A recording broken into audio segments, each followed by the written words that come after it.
नमस्कार, DD news पर आप देख रहे हैं सांकेतिक समाचारों का विशेष बुलेटिन। मैं हूं लालचंद्र सिंह और मेरे साथ मौजूद हैं हमारी सहयोगी बीना सिंह। शुरुआत कर लेते हैं हेडलाइंस के साथ। अरविंद केजरीवाल गए तिहाड़ जेल, वहीं से चलाएंगे सरकार। भाजपा ने दी नैतिकता की दुहाई, कहा भ्रष्टाचार हटाने का नारा देने वाले भ्रष्टाचार बचाओ तक आ पहुंचे। कांग्रेस के खिलाफ लोकसभा चुनाव तक कोई कार्रवाई नहीं करेगा इनकम टैक्स डिपार्टमेंट। कांग्रेस की याचिका पर सुनवाई के दौरान सॉलिसिटर जनरल ने किया आश्वस्त। आयकर विभाग ने 3,567 करोड़ रुपए वसूली का थमाया है नोटिस।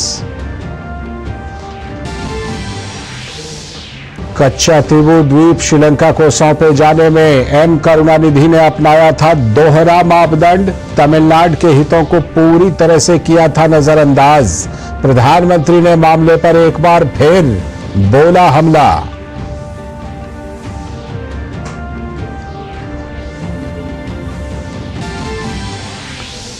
कच्चा तीवू मुद्दे पर सबसे ज्यादा भारतीय मछुआरों को हुई परेशानी। विदेश मंत्री ने बताया बीते 20 सालों में 6,184 भारतीय मछुआरों को मिले हिरासत। 1,175 नौकाएं हुई जब्त। विपक्ष का पलटवार, कहा चुनावों के मद्देनजर भाजपा जानबूझकर उठा रही है मुद्दा। राहुल गांधी का बयान, देश के हो जाएंगे टुकड़े टुकड़े। शिकायत लेकर चुनाव आयोग पहुंची बीजेपी की कड़ी कार्रवाई की मांग। रविवार को रामलीला मैदान में राहुल गांधी ने देश में आग लग जाने की कही थी बात।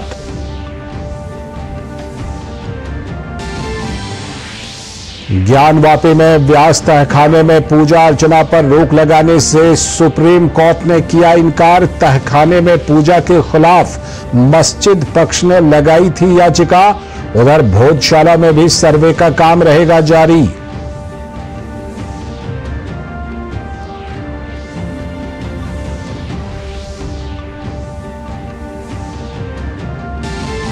और भारतीय रिजर्व बैंक स्थापना दिवस के 90 साल हुए पूरे। प्रधानमंत्री ने मुंबई में जारी किया स्मारक सिक्का, कहा साल 2014 में डूबने की कगार पर खड़ा बैंकिंग क्षेत्र अब बन चुका प्रॉफिटेबल। सितंबर 2023 तक एक सकल एनपीए 3% से भी कम हुआ दर्ज। सही नीतियों ने बढ़ाई जीडीपी ग्रोथ।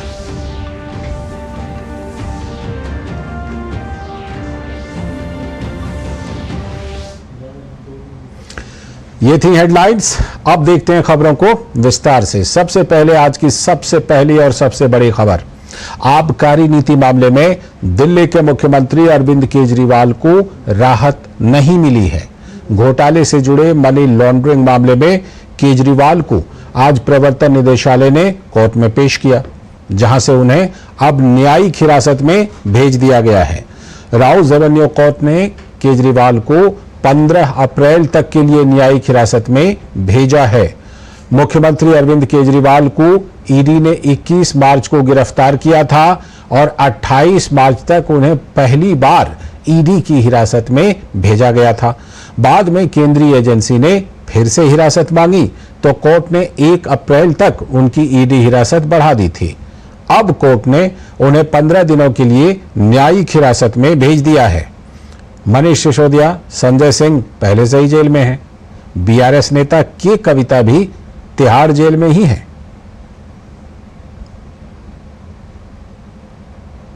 तो भाजपा के राष्ट्रीय प्रवक्ता सुधांशु त्रिवेदी ने अरविंद केजरीवाल पर निशाना साधते हुए कहा कि भ्रष्टाचार के पुराने आरोपी केजरीवाल के बचाव में सामने आ रहे हैं और सारे भ्रष्टाचारी मिलकर एक दूसरे के सपोर्ट में रैली कर रहे हैं।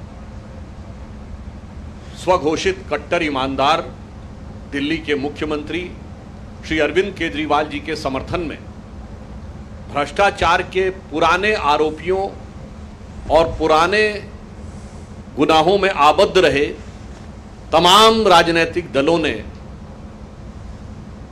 उनका समर्थन किया था। न्यायालय ने जो निर्णय सुनाया है वो तथ्यात्मक आधार पर है। तथ्यात्मक आधार पर दिल्ली के मुख्यमंत्री श्री अरविंद केजरीवाल जी को 15 दिन की न्यायिक हिरासत में भेजा गया है। तो वहीं बीजेपी की नेता शाजिया इल्मी ने कहा कि एक समय था जब अरविंद केजरीवाल सभी चोरों के खिलाफ लड़ते थे, लेकिन अफसोस कि अब सारे चोर और भ्रष्टाचारी उन्हीं को बचाने में लगे हैं। सब इकट्ठा होते थे, केजरीवाल जी लहराते थे वो फर्रे सबूतों के और कहते थे निकलो बाहर मकानों से, जंग लड़ो दीवानों से। पहले लड़े थे गोरों से, अब लड़ेंगे चोरों से। और वही चोर आपने देखे जिनको कहते थे वो चोर, जिनके खिलाफ सबूत लेकर वो पर्चे लहराते थे, चार्जशीट लेके घूमते थे, वो सारे के सारे चोर जिनको केजरीवाल जी चोर कहते थे और हम सब उनके साथ थे, वही सारे चोर उनके बचाव में कल उतरे। अगली बड़ी खबर, केंद्र सरकार ने सुप्रीम कोर्ट में कहा है कि आगामी लोकसभा चुनावों के कारण जुलाई 2024 तक लगभग 3,500 करोड़ रुपए की आयकर मांग के संबंध में कांग्रेस के खिलाफ फिलहाल कोई दंडात्मक कार्रवाई नहीं की जाएगी। सॉलिसिटर जनरल तुषार मेहता ने केंद्र सरकार की ओर से कोर्ट को यह जानकारी दी। कांग्रेस की याचिका पर सुनवाई के दौरान केंद्र सरकार की ओर से सॉलिसिटर जनरल तुषार मेहता ने कोर्ट को आश्वासन दिया कि लंबित बकाया राशि की वसूली के लिए कोई भी कार्रवाई लोकसभा चुनावों तक नहीं की जाएगी। इससे पहले आईटी विभाग 135 करोड़ रुपए कांग्रेस के बैंक खातों से वसूल चुका है। इनकम टैक्स विभाग के नोटिस के मुताबिक कांग्रेस को 1700 करोड़ रुपए का नोटिस दिया गया था। यह नोटिस असेसमेंट ईयर 2017-18 से 2020-21 तक के लिए है। इसमें जुर्माना और ब्याज दोनों ही शामिल हैं। इससे पहले 28 मार्च को ही दिल्ली हाई कोर्ट ने टैक्स असेसमेंट को लेकर दायर कांग्रेस की याचिका खारिज कर दी थी।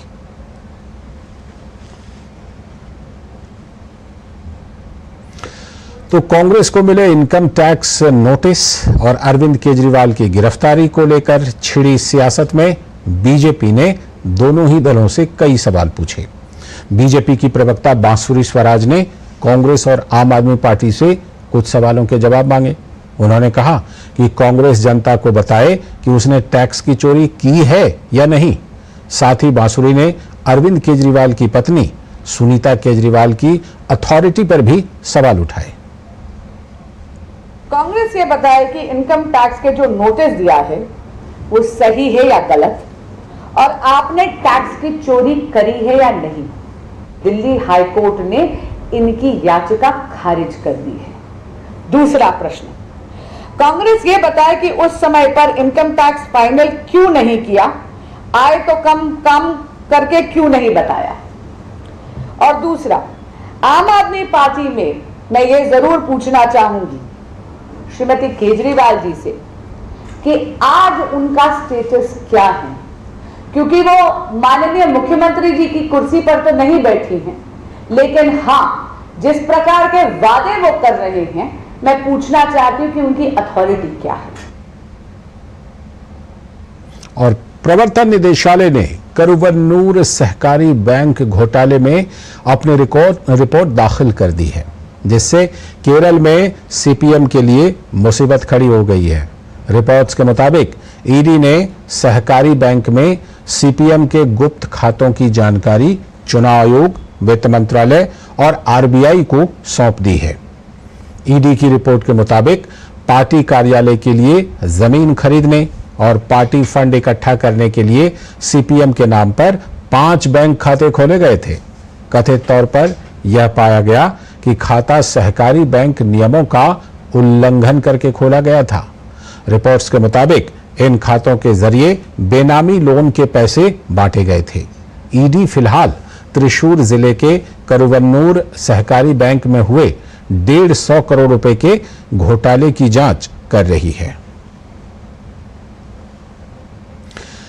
केंद्रीय विदेश राज्य मंत्री वी मुरलीधरन ने उन रिपोर्टों पर प्रतिक्रिया देते हुए इसे सीपीएम के लिए एक गंभीर झटका बताया।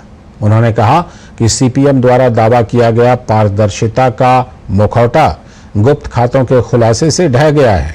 उन्होंने आरोप लगाया कि सीपीएम जो चुनावी बॉन्ड के खिलाफ थी, वो खुद गुप्त खातों के माध्यम से अवैध वित्तीय लेन देन में पकड़ी गई।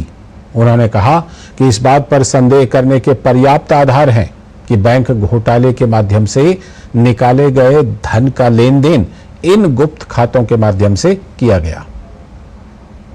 News reports that Enforcement Directorate has informed the Election Commission of the secret accounts maintained by CPM. It exposes the real face of CPM. The Communist Party has been tom-tomming that we stand for transparency in politics. They say that we have not accepted electoral bonds. Electoral bond is a big corruption. It is part of kickbacks. Such a party in one district has opened more than 25 secret accounts. It's a shocking information. It exposes the real face of CPM. अभी वक्त है एक break का, और break के बाद जब लौटेंगे तो रुख करेंगे आज की कुछ और बड़ी खबरों का। Delivery boy has picked your order. अरे भाई पता है भूख लगी है। 30 मिनट का मैसेज नोटिफिकेशन आया था ना। मैसेज के सारे थोड़ी बैठ सकते हैं। कल आपने कुछ शेयर्स बेचे थे ना? हाँ, तो चेक किया? मैसेज आया तो था। सिर्फ मैसेज काफी नहीं है। आप शेयर मार्केट में कोई भी ट्रांजैक्शन करते हैं ना, तो स्टॉक एक्सचेंज से आए एसएमएस या ईमेल को अपने डीमैट अकाउंट और बैंक स्टेटमेंट के साथ भी टैली कीजिए। बेटा भूख में ना दिमाग बंद हो जाता है। समझ कर इन्वेस्ट कर। हमारा डेजर्ट आ गया पर हमारी चैंपियन नहीं आई अब तक। बिल भरने के पहले तो आएगी ना। सो गर्ल्स क्या हो रहा है? बिल हो रहा है। चल अपना कार्ड दे। पिन दे। आरबीआई कहता है अपना पिन, ओटीपी, सीवीवी या इंटरनेट बैंकिंग पासवर्ड किसी को ना दे। ऑनलाइन बैंकिंग सिर्फ अपने ही कंप्यूटर, मोबाइल और सिक्योर नेटवर्क से करें। हाँ, ये खाने की चैंपियनशिप थी क्या? आरबीआई कहता है जानकार बनिए, सतर्क रहिए। ब्रेक के बाद एक बार फिर से आपका स्वागत है आगे की खबरों में। 1974 में उस वक्त की प्रधानमंत्री इंदिरा गांधी के द्वारा तमिलनाडु के पास स्थित कच्चातीवू द्वीप को श्रीलंका को सौंप दिया गया था। ये जानकारी आरटीआई के माध्यम से बाहर आने के बाद पीएम मोदी ने भारत के एक अंग को काटने का आरोप लगाते हुए कहा कि कांग्रेस ने न सिर्फ तमिलनाडु के लोगों के हितों के साथ खिलवाड़ किया, बल्कि देश की संप्रभुता से भी समझौता किया है।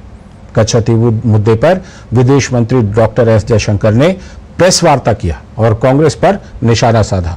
उन्होंने कहा कि कच्चातीवू पर 1974 और 1976 में 2 समझौते हुए और हम जानते हैं कि ये किसने किया, बल्कि ये भी कि इसे किसने छुपाया।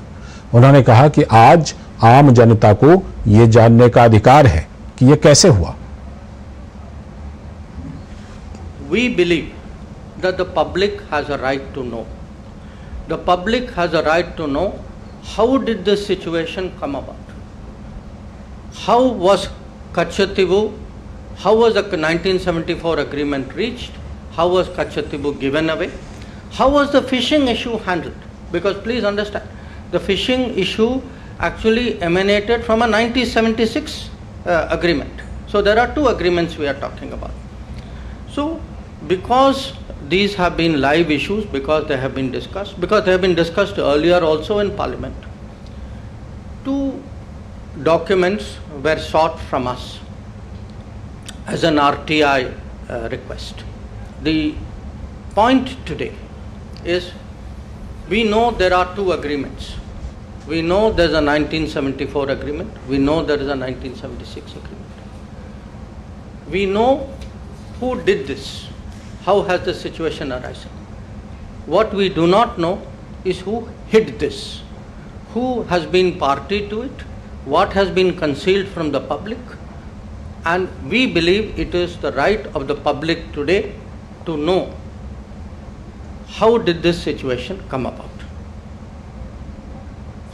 साथ ही डॉक्टर जयशंकर ने कहा कि बीते 20 सालों में श्रीलंका ने 6,184 भारतीय मछुआरों को हिरासत में लिया था और 1,175 भारतीय मछुआरों की नौकाओं को जब्त भी की गई।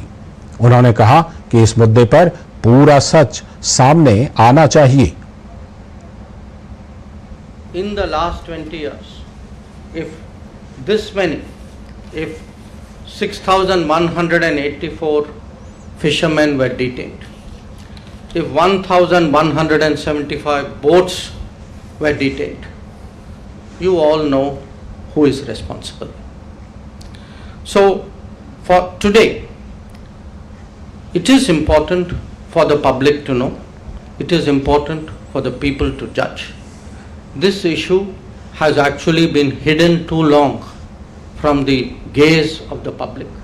So, we believe today that at a time when there are big debates and decisions going on in this country, that the full truth on Kachatibu and on Tamil fishermen's activities and right of living should be placed before the public.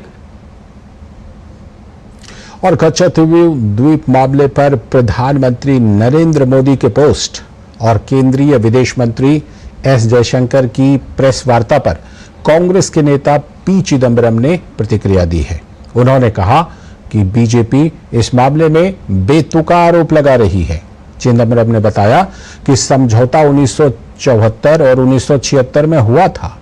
प्रधानमंत्री Modi RTI में दिए गए हालिया जवाब के आधार पर आरोप लगा रहे हैं, जबकि उन्हें 27 जनवरी 2015 के आरटीआई के जवाब को देखना चाहिए, जब जयशंकर विदेश सचिव थे।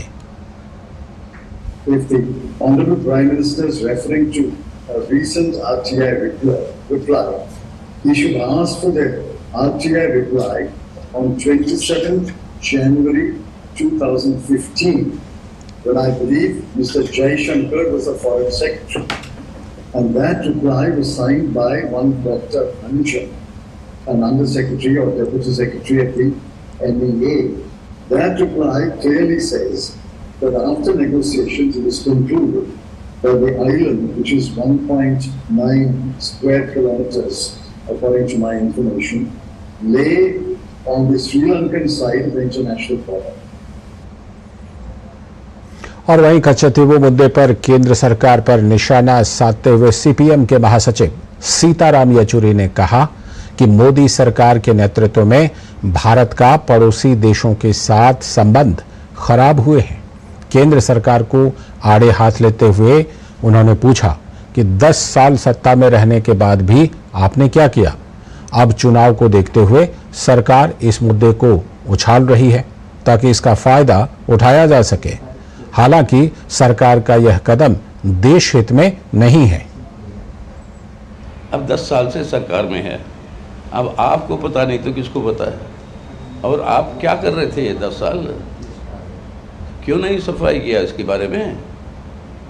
और उल्टा अब जब चुनाव आ रहे हैं इसको एक सवाल की तरफ पेश कर रहे हो आप, ताकि इसका कोई फ़ायदा उठाने की कोशिश करें। इसका कोई उनको फ़ायदा मिलने वाला नहीं है।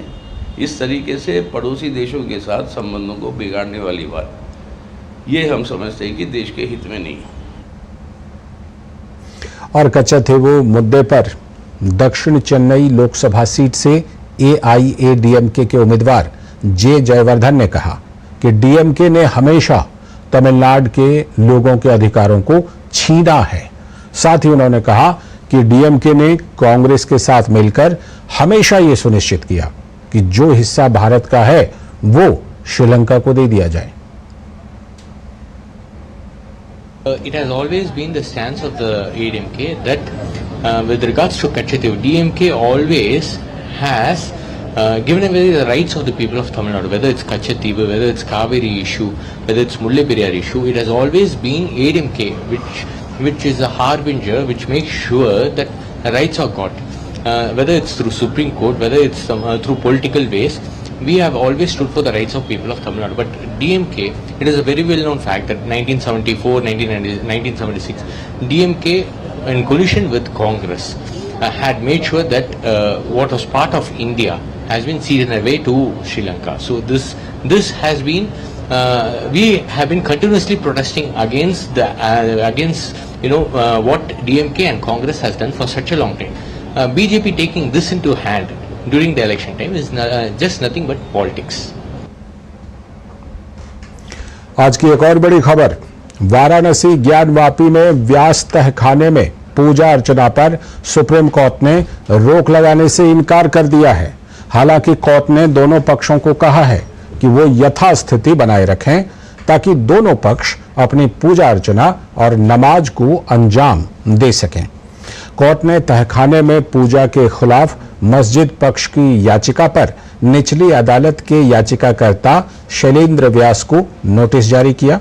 अब जुलाई के तीसरे सप्ताह में मामले पर सुनवाई होगी।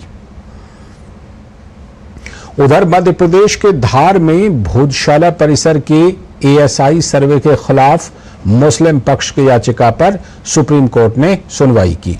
मौलाना कमालुद्दीन वेलफेयर सोसाइटी ने यह याचिका सर्वे से जुड़े हाईकोर्ट के आदेश पर रोक लगाने की मांग के लिए की थी। हाईकोर्ट ने एएसआई को सर्वे करके 6 सप्ताह में रिपोर्ट दाखिल करने का आदेश दिया था। एएसआई ने 22 मार्च से सर्वे का काम शुरू कर दिया है। इसी के खिलाफ मुस्लिम पक्ष ने सुप्रीम कोर्ट से गुहार लगाई थी, लेकिन कोर्ट से राहत नहीं मिली। कोर्ट ने सर्वे पर रोक लगाने से फिलहाल इनकार कर दिया है। और अब बात करते हैं 24 की चुनौती की।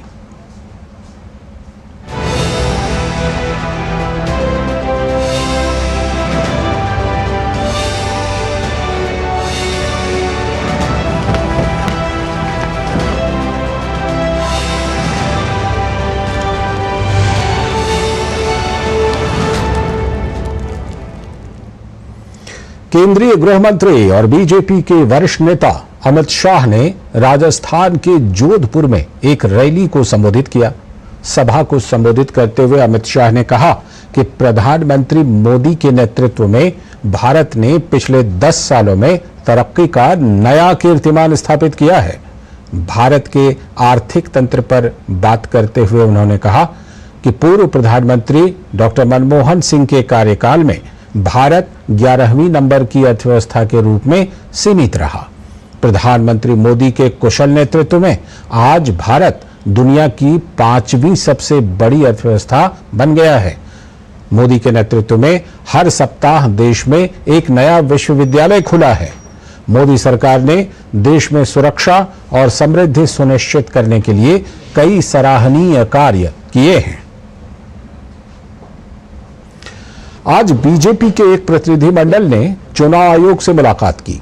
केंद्रीय मंत्री हरदीप सिंह पुरी, बीजेपी के महासचिव अरुण सिंह, ओम पाठक नई दिल्ली में चुनाव आयोग के कार्यालय पहुंचे और कांग्रेस नेता राहुल गांधी के बयान के खिलाफ शिकायत दर्ज कराई और उनके खिलाफ सख्त कार्रवाई की मांग की। केंद्रीय मंत्री हरदीप सिंह पुरी ने कहा कि हमने चुनाव आयोग के सामने कई मुद्दे रखे हैं। इनमें 2 विषय हैं जिसमें कल रामलीला मैदान में इंडी गठबंधन की मीटिंग हुई। उसके दौरान राहुल गांधी ने कई ऐसी बातें की जो आपत्तिजनक हैं। उन्होंने कहा कि यह फिक्स्ड मैच है। साथ ही उन्होंने कहा कि केंद्र सरकार ने चुनाव आयोग में अपने लोग रखे हुए हैं। संविधान को लेकर उन्होंने कहा कि देश के टुकड़े टुकड़े हो जाएंगे और देश में आग लग जाएगी।